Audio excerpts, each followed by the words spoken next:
Mg2+ আয়নের electron বিন্যাস করো।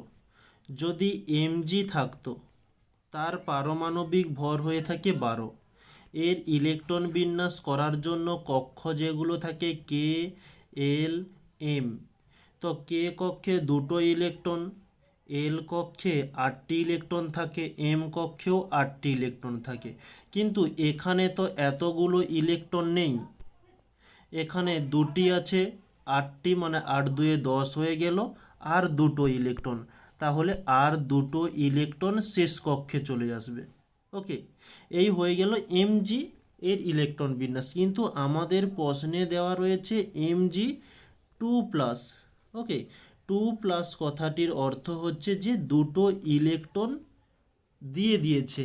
ওকে, মানে 2টো ইলেকট্রন বেশি ছিল, অন্য কাউকে দিয়ে দিয়েছে।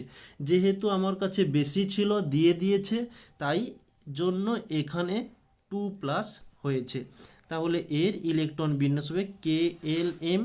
কেতে 2টি থাকে, এল কক্ষে 8টি থাকে, এম কক্ষে যে 2টি ছিল যদি অন্য কাউকে দিয়ে দেয় তাহলে এম কক্ষ ফাঁকা থাকবে, তাহলে এম কক্ষ কোনো ইলেকট্রন থাকবে না।